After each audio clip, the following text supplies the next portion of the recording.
A massive explosion and house fire lit up the early morning sky in Ann Arbor. The retired homeowner, fortunate to escape with his life, and his neighbors are looking to rally around him. This all happened on 7th Street, a few blocks south of the main U of M campus and northwest of the Big House. Local 4's Rod Maloney is live tonight from the scene with more. Rod.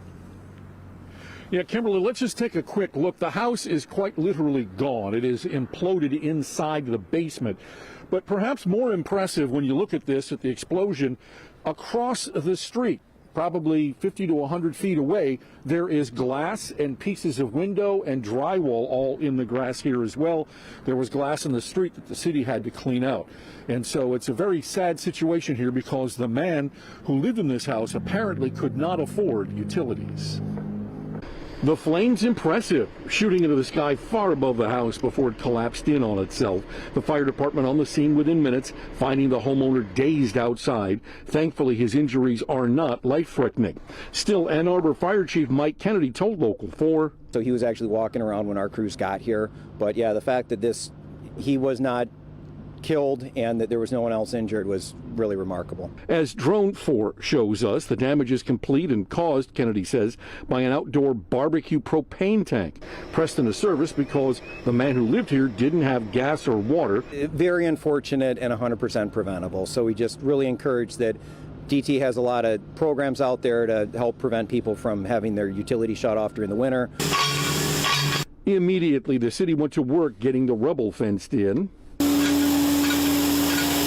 and swept up all the stray glass from the street. Neighbor Fred Hutchinson says he knows his neighbor Tom to say hello to, but he stayed pretty much to himself. If I'd have known he was in that bad of shape financially that he couldn't afford electric and gas, I would have done something earlier. Neighbor Dane Page escaped injury as well, but saw Tom asking for help and called 911. Like many neighbors, Dane wants to provide help where he can, too.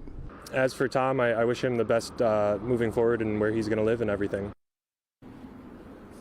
Now, as we look at the totaled truck with a piece of the wall over the cab of the truck, we'll let you know that this has been nonstop today of the neighbors coming and taking a look at the disaster that is here. And in fact, many of them have been saying to each other, is there a way that we can help the gentleman who lived here? His name is Tom.